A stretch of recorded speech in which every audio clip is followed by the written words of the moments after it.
Um, Karen has been on this earth every day of my life. And every day of my life, I was better for Karen being there. I always knew when I had an issue, I could call her and she'd have a solution. And typically, she was concise and to the point. I'm going to try to be that, but I'm going to miss my sister. I laugh because she always told the story about how they waited for a boy, three girls, and then they waited for a boy, and then they got me, and I was a whiner as a kid. And I think somewhere in the process, I think she wanted to go back to my mom. I think she probably was a reason that we have a little brother. I think she probably told her that if this is what we get from a boy, then go try again. So they had Daryl. But by the time Daryl was born, I had been beat up enough by my sister to where I was no longer a whiner. I I don't know how God does these things, but I know that there were several people involved in my sister's upbringing that were the same. My mom, my dad, aunts and uncles, grandparents. But I can honestly say that during the last few years of her life, watching her suffer with Parkinson's, um, her and Don, all they had for the most part was each other. And it was amazing to see how two people who loved each other were able to kind of forge through anything, and the people that helped in these last few years. If there's any staff from Whittier Place, I just want to thank you guys because you guys put up with a lot of stuff. Between Karen and Don, they had some demands. Nikki, thank you so much for being there, for helping to determine even where they ended up.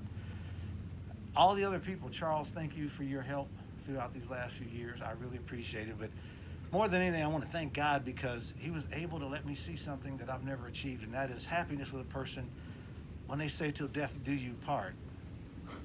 Man, they were the example of that. And all I can remember is Don, even with dementia, he would sometimes look at me and say, no matter what happens, just make sure that we stay together, okay? And that was his fear. And it's just the weirdest thing that he passes, and a week and a couple days later, it's like he was letting us know again, here we are, just you better bring Karen.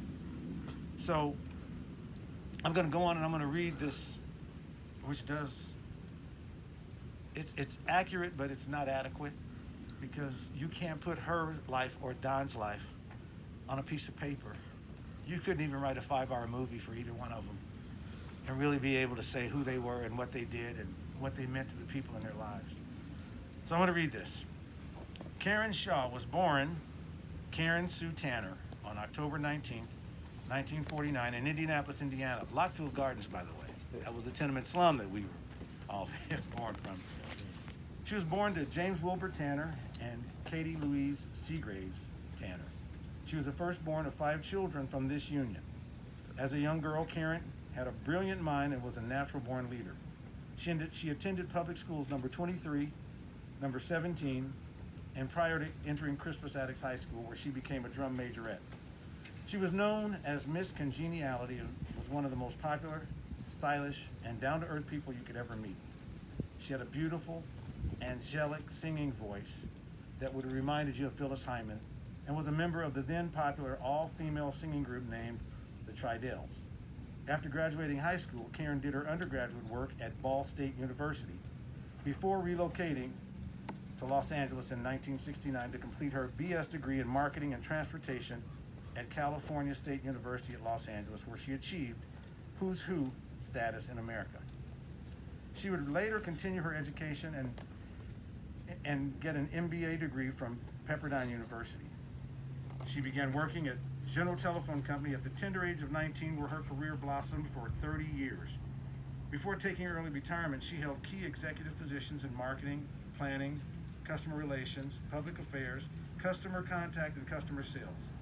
Not one to sit still for too long, Karen returned to the workforce as the executive director of a literacy nonprofit group and later became the director of economic development and human needs for the city of Everett, Washington. Full of compassion, Karen loved to be active in her community. She had a strong work ethic and was an accomplished leader. Through the years, she was devoted to many organizations, including the LA Urban League, where she was a past president, the Santa Monica YWCA, where she was the president, Board of Directors of Ronald McDonald House Charities of Western Washington, where she was a president, and Snohomish County Children's Museum, where she was on the advisory council. On January 23rd, 1986, Karen married the love of her life, Donald Bernard Shaw, and a power union was truly formed. The couple, along with their daughter, Nicole, relocated to the Pacific Northwest in 1991. Now, I drove the U-Haul truck to go there. That's another story one day. They moved there to start a new life chapter. Their hard work, dedication, and persistence paid off, and they became the proud owners of, overall, it was 5 McDonald's franchises. One of them they ended up selling early on. And they won numerous awards for beating McDonald's competitors. To Karen, friendships were golden, and she was extremely successful in cultivating lifelong partnerships both personally and professionally. With her genuine spirit and beautiful smile, she strived for the gold standard in everything that she did, and she expected the same from all around her. She left a lasting imprint on the hearts of everyone she met. When she wasn't traveling or entertaining, she loved to cook and even took up golf lessons. She never learned to ride a bicycle. I didn't put that in here. She enjoyed life to the fullest. Karen and Don Shaw is, survived by his loving mother, Marjorie Owen, sister Carolyn Smith, and brother Charles Jr.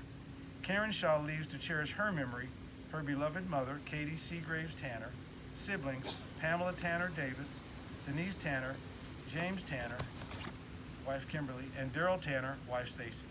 Together they leave behind their 2 daughters, Kimberly and Nicole Shaw, grandchildren, Kristen, Kaylin, Kanan, Corin, and Keegan Snowden, Avery McCoy, and their 3 great-grandchildren, Kanan Breeze Snowden, Renee Gugino, and Carson Clayton.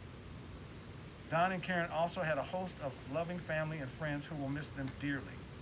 They have both now gained their angel wings, a true love story that will be cherished. And the acknowledgments state that the family and friends of Karen and Don would like to thank everyone with deep appreciation for all of the kind words, the calls, the flowers, prayers, and love shown to them during their time of bereavement. Karen and Don can now rest the same way that they live, in paradise and in style, and probably in charge. God bless them both. Thank you.